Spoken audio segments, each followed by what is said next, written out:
हाँ जी, तो हमारी एक्सरसाइज चल रही है कौन सी, 6.2 ट्राइंगल्स। इसके हमने कितने क्वेश्चन कर लिए, 6 क्वेश्चंस कर चुके हैं अपन इसके, ठीक है। 7th क्वेश्चन देखिए क्या कह रहा है, बहुत ही अच्छा क्वेश्चन है 7th क्वेश्चन, ठीक है। देखिए क्या कह रहा है, क्या आपको थ्योरम का यूज़ करनी है कौन सी, 6.1। और 6.1 थ्योरम कौन सी है, बीपीटी थ्योरम है। बीपीटी थ्योरम क्या कहती है कि अगर एक साइड या एक लाइन जो है वो ट्रायंगल की किसी एक साइड के क्या है, पैरेलल हो, ठीक है, तो वो बाकी की दोनों साइड को क्या करता है, बाइसेक्ट नहीं करता है, सेम रेशो, उनके सेम रेशो में डिवाइड कर देता है, ठीक है ना। आगे तो देखिए, तो ये तो थ्योरम हो गई। कह रहा है इसका यूज़ करते हुए कि प्रूव करो कि एक लाइन है जो कि खींची गई है, ड्रॉन यानी कि खींची गई है, थ्रू द मिड पॉइंट से of one side of a triangle, एक ट्राइंगल के एक साइड के मिड पॉइंट से खींची गई है। मीनिंग क्या हुआ इसका, इसका मीनिंग ये है, ट्रायंगल के बीच में खड़ी लाइन खींचती, अरे भाई मिड पॉइंट बीच में खींचती। ये एक ट्राइंगल है, ठीक है, ABC बोल देते हैं इसको, A B और ये C, ठीक है। कह रहा है कि एक लाइन खींची गई है, दैट अ लाइन ड्रॉन, एक लाइन खींची गई है कहाँ से, mid point of one side of a triangle. Triangle उल्टा देखो, ऑफ आते हैं तो उल्टा पढ़ते हैं, एक ट्राइंगल के, ये एक ट्राइंगल के वन साइड के, ये एक साइड के, है ना, मिड पॉइंट से, ठीक है। तो एक ट्राइंगल के एक साइड के, कोई सी भी साइड, चाहे ये ले लो चाहे ये ले लो, अपन ये ले लेते हैं। तो इसका जो, हाँ हाँ ये भी ले सकते हो, ठीक है ना। तो इस एक साइड के मिड पॉइंट से, ये मिड पॉइंट है, मिड पॉइंट का मतलब क्या होता है, मतलब दो हाफ, वेरी गुड, ठीक है ना। यानी कि ये मिड पॉइंट वो पॉइंट होता है जो इक्वल पार्ट में डिवाइड कर देता है। तो इसने ए बी को क्या कर दिया, इक्वल पार्ट में डिवाइड कर दिया। तो अगर अपन इस मिड पॉइंट को नाम दे दें डी, ठीक है, तो इसका अपन ये बोल सकते हैं कि A D is equal to D B, ये अपन को दे दिया इसने ये बात बोल के। और कह रहा है कि यहाँ से आपको एक लाइन खींचनी है इस पॉइंट से, ठीक है। कैसे खींचनी है, पैरेलल हो जानी चाहिए किसके, अनदर साइड के, दूसरी किसी भी एक साइड के क्या हो जाएगा, बाइसेक्ट, नहीं पैरेलल होनी चाहिए। अब यहाँ से आपको कैसी लाइन खींचनी है, या तो आपको इधर खींच दो चाहे इधर खींच दो, ठीक है। तो ऐसे खींचनी है कि अगर आप ऐसे खींचते हो तो BC के पैरेलल हो, और अगर आप ऐसे खींचते हो तो AC के पैरेलल हो, ठीक है। तो अपन ऐसे खींच देते हैं क्योंकि अपने लिए क्या होना चाहिए, इजी होना चाहिए समझने में, इस तरीके से, ठीक है। ये हो गया। तो कह रहा है कि आपने यहाँ से जो स्टार्ट किया वो तो मिड पॉइंट है, यहाँ से शुरू किया, और जब इसको आप खींच रहे हो तो ये इसके पैरेलल जा रहा है। तो अगर ये दोनों कंडीशन लग रही है कि मिड पॉइंट भी है, एक साइड का मिड पॉइंट है और ये लाइन इसके पैरेलल भी है, तो 100% फिर अब आपके कंट्रोल में नहीं है, अब आपके हाथ में नहीं है, ये तीसरी साइड को क्या करेगा, 100% बाइसेक्ट करेगा ही करेगा। ये बात हमें प्रूफ करनी है, ठीक है, ये बात प्रूफ करनी है कि ये जो लाइन खींच रही है, जा रही है, ये इस लाइन को ऐसे को क्या कर रहा है, बाइसेक्ट कर रहा है। इसका मतलब हमें ये प्रूफ करना है कि AE जो है इक्वल है किसके, EC के। यही बात समझ में भाई, बाइसेक्ट करने का मतलब क्या होता है, बाइसेक्ट करने का मतलब होता है दो इक्वल पार्ट में डिवाइड कर देना, ठीक है ना। तो जब ये इसको बाइसेक्ट कर रही है, इसका मतलब ये हुआ कि हमें ये प्रूफ करना है कि AE जो है EC के इक्वल है। बात समझ में आ गई है ना। मिड पॉइंट का मतलब भी यही है कि हालांकि वो दिख नहीं रहा है जो मैंने बनाया है ना, लाइन थोड़ी ऊपर हो गई है, बट फिर भी अपन मान के चलते हैं, ठीक है ना। मिड पॉइंट क्या होता है, मिड पॉइंट भी वही है जो, हाँ, हाफ पॉइंट में डिवाइड कर देता है, दोनों इक्वल में डिवाइड कर देता है। और बाइसेक्ट करने का मतलब भी यही है कि वो दोनों इक्वल पार्ट में डिवाइड कर देगा, ठीक है। चलिए तो सॉल्व करते हैं। सबसे पहले क्या लिखते हैं, अपना रूल है, सबसे पहले गिवन लिखते हैं, गिवन के बाद टू प्रूव लिखते हैं, टू प्रूव के बाद कंस्ट्रक्शन लिखते हैं, ठीक है ना। कंस्ट्रक्शन की ज़रूरत होती है तो ही लिखते हैं, नहीं तो नहीं लिखते हैं। बाकी गिवन और टू प्रूव तो लिखते ही हैं। चलिए गिवन, आप मुझे बता सकते हो? पैरेलल है बीसी के। वेरी गुड, ये दिया हुआ है हमें कि डी ई क्या है भाई, पैरेलल है बी सी के, और इसके बेसिस पे अपन क्या लगा सकते हैं, बीपीटी लगा सकते हैं। बीपीटी में यही होता है, पैरेलल दिया होता है और रेशो प्रूफ करना होता है, ठीक है। हालांकि यहाँ पे तो वो यूज़ करने के लिए कह रहा है, तो इसका मतलब है कि पैरेलल है तो हम कह सकते हैं कि इसके रेशो भी क्या होंगे, इक्वल होंगे, ठीक है ना। ये भी अपन मान के चलेंगे, मान के क्या चलेंगे, बोल ही देते हैं कि अगर ये दोनों पैरेलल है तो हम यहाँ पर क्या होगा, ये भी बात प्रूफ है कि एडी जो है वो AD D upon D B equal होगा किसके, ए अपॉन ई सी के। क्यों होगा, थ्योरम 1.1 या बीपीटी लिख दो आप, बाय बीपीटी थ्योरम 6.1, ठीक है। चलिए पहली चीज़ दे दी हमको, दूसरी चीज़ क्या दे रखी है हमें, दूसरी चीज़ एक और चीज़ दी हुई है, मिड पॉइंट, ठीक है ना। इस साइड का मिड पॉइंट है डी, ये दिया हुआ है, इसका मतलब हमारे पास क्या है, ए डी इक्वल है किसके, डी बी के, ठीक है, ये भी दिया हुआ है। अब आता है अपना टू प्रूव, हमें क्या करना है, प्रूव करना है। क्या प्रूव करना है भाई, के ए इक्वल है ई सी के, ठीक है, ये हमें प्रूव करना है। और इसको प्रूव करते ही क्या प्रूफ हो जाएगा कि ई क्या है, मिड पॉइंट है, तभी तो वो क्या हो रहा है, बाइसेक्ट है। चलो तो देखिए प्रूफ करते हैं, इसको प्रूफ करते हैं। तो देखिए फ्रॉम या इन ट्राइंगल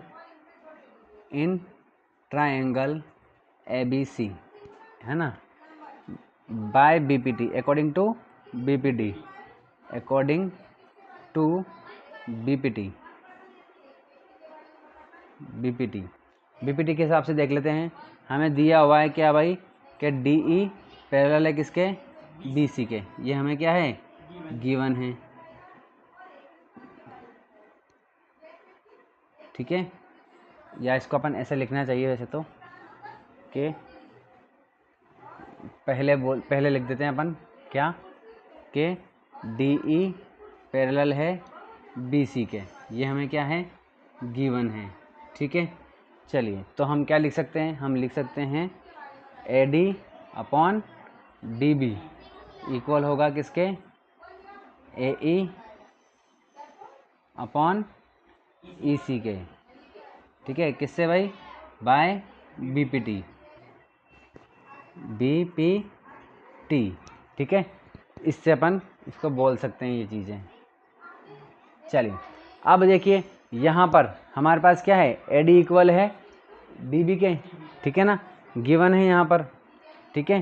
तो इसका मतलब ये है कि अपन ए डी की जगह पर डी बी लिख सकते हैं, या फिर डी बी की जगह पर ए डी लिख सकते हैं। तो देखिए यहाँ पर A D upon D B की जगह क्या लिख दें, ए डी लिख दें, लिख देना, इक्वल है उसके, ठीक है। चलिए क्योंकि हमें गिवन है, क्या गिवन है भाई, कि ए डी इक्वल है किसके, डी बी के, ठीक है, इक्वल है, इसलिए हमने डी बी की जगह क्या लिख दिया, ए डी लिख दिया। अब ए डी से ए डी कट जाएगा, ए डी की टेबल में ए डी कितनी बार आएगा, वन टाइम आएगा, तो वन है एक ही टाइम आएगा, ठीक है ना। तो ए डी से ए डी कट गया कितनी बार, वन टाइम, ठीक है। तो हमारे पास क्या आ गया, कि ए ई अपॉन ई सी वन के, ठीक है। अब इसको अपन इधर भेज देंगे क्रॉस मल्टीप्लाई करके, तो ये क्या हो जाएगा, वन से इंटू हो जाएगा, वन से इंटू होगा तो इसी ही रहेगा, तो ए ई इज इक्वल टू ई सी। इस तरीके से ये दोनों क्या हो गए भाई, इक्वल हो गए, और यहाँ पर क्या हो गया, हैंस प्रूव हो गया। क्या पूछा था कि बाइसेक्ट करेगी किसके, थर्ड साइड के, थर्ड साइड को बाइसेक्ट करने का मतलब है कि ए ई इक्वल होगा ई सी के, तो हमने ये प्रूव कर दिया। बात समझ में आ गई। चलिए अब करते हैं क्वेश्चन नंबर 8, बिल्कुल ऐसा का ऐसा ही है, इसका उल्टा है, ठीक है। कन्वर्ज ऑफ बीपीटी लगेगी इसमें। हाँ देखिए कैसा है इसमें, 8 वाले क्वेश्चन में क्या बोलेगा कि एक लाइन ऐसी खींची कि दो साइड्स को क्या करेगा वो, चलो करके देखते हैं, चलिए। एक लाइन खींचती क्यों है ना। हाँ जी भाई, क्वेश्चन क्या कह रहा है, देखो यूज़ करिए किसका, थ्योरम 6.2, और 6.2 क्या कहती है, बीपीटी की उल्टी है, कन्वर्ज ऑफ बीपीटी। क्या बोलती है, बीपीटी कहती है पैरेलल होगा तो रेशो में रेशो इक्वल होंगे, ठीक है। कन्वर्ज कहती है कि रेशो अगर इक्वल है तो पैरेलल होगा, ठीक है ना। चलिए क्या कह रहा है, इसका यूज़ करते हुए अपन को ये बताना है कि प्रूव करो कि line joining the mid points of any two sides of a triangle. यहाँ तक पढ़ लिया, तो बना लेते हैं भाई, ठीक है। तो देखिए एक ट्राइंगल है, ये क्या है, ट्रायंगल है। एक ट्राइंगल है अपना फेवरेट ABC, ठीक है। चलिए हाँ जी, और क्या कह रहा है कि एक लाइन है, कोई एक लाइन है, ठीक है, जो कि ज्वाइन कर रही है, जोड़ रही है, ठीक है, मिड पॉइंटों को जोड़ रही है, ठीक है ना, of any two sides of a triangle, यानी कि एक ट्राइंगल के टू साइड्स के, ऑफ का मतलब काके की होता है, ठीक है ना, और उल्टा पढ़ते हैं ऑफ आता है तो एक ट्राइंगल के दो साइड, कोई भी दो साइड, कोई भी, यानी का मतलब कोई भी दो साइड के मिड पॉइंट को जोड़ने वाली लाइन, ठीक है। तो एक ट्राइंगल के कोई भी दो साइड, तो हमारी दो साइड कौन सी फेवरेट है, यही है, अपन ये कभी नहीं लेते, ठीक है ना। चलिए तो कोई भी दो साइड के मिड पॉइंट्स को जोड़ने वाली, इस तरीके से, ठीक है। हाँ जी, एक लाइन है, तो ये लाइन हमने खींच दी, उसका भी नाम दे दिया अपने DE, ठीक है। चलिए और हमें ये प्रूफ करना है कि वो लाइन जो है वो पैरेलल है किसके, थर्ड साइड के। तो इन दोनों के तो मिड पॉइंट हो गए, थर्ड साइड कौन सी है बची, ये वाली थर्ड साइड हो गई, तो ये लाइन जो है इसके पैरेलल है, ये अपन को प्रूव करना है, ठीक है।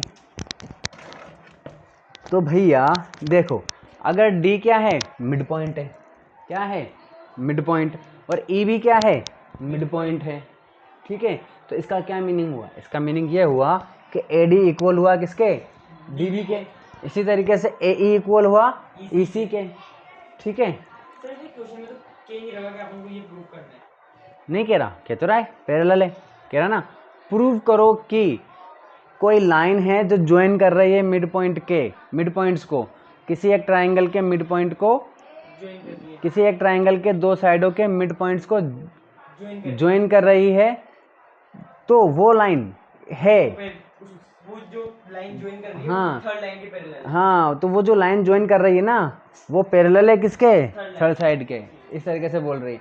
इंग्लिश में यही थोड़ी प्रॉब्लम आती है कि इसमें क्या है ना, जो एक्सप्लेनेशन होती है वो पहले बीच में घुसा देता है, समझना थोड़ा मुश्किल हो जाता है।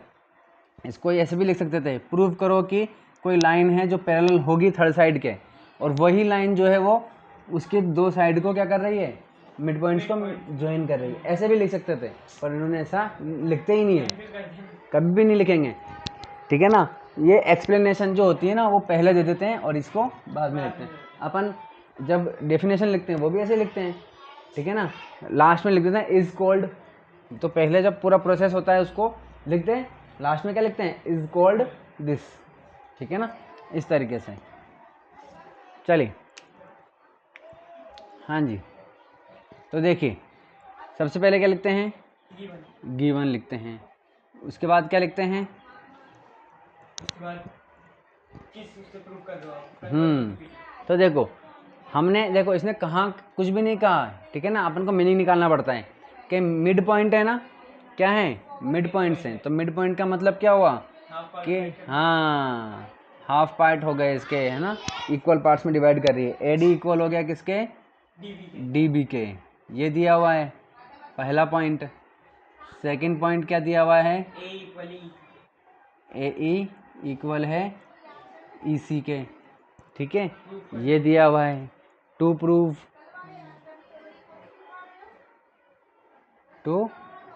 क्या प्रूव करना है भाई, DE पैरेलल है BC के, ये प्रूव करना है। ठीक है, तो देखो अगर इनका रेशो इक्वल कर दिया अपन ने, ठीक है, इसका रेशो इक्वल कर दिया उसके रेशो के, तो इसका रेशो इक्वल कर दो इस रेशो के, अगर रेशो इक्वल है तो ये लाइन ऑटोमेटिकली क्या हो जाएगी, पैरेलल हो जाएगी by converse of BPT. Converse of BPT। चलिए प्रूफ देखते हैं इसका। ठीक है, चलिए भाई यहाँ देखिए AD इक्वल है किसके भाई, DB के, क्या है गिवन है, दिया हुआ है उसने कि भाई इक्वल है। अब DB को इधर ले आओ, AD अपॉन DB, ठीक है, जैसे ये इधर आया इसके नीचे, यहाँ पर क्या बचा, 1 बच गया, 1 बच गया। ठीक है, चलिए इसी तरीके से यहाँ देखिए, या फिर यहाँ पर लिख सकते थे अपन इन ट्रायंगल, ठीक है ना, इन ट्रायंगल ABC, यहाँ लिख देता हूँ मैं छोटा सा, इन ट्रायंगल ABC। ठीक है, तो ABC ट्रायंगल में AD इक्वल है किसके, DB के, तो D को इधर भेज दिया अपन ने, नीचे अपॉन में भेज दिया, यहाँ क्या बच गया, 1 बच गया। चलिए इसी तरीके से AE इक्वल है किसके भाई, EC के, ठीक है, कैसे क्यों इक्वल है, क्योंकि दिया हुआ है हमको, गिवन है, वापस EC को क्या कर देंगे, अपॉन में भेज देंगे, तो ये EC इधर 1 बच गया।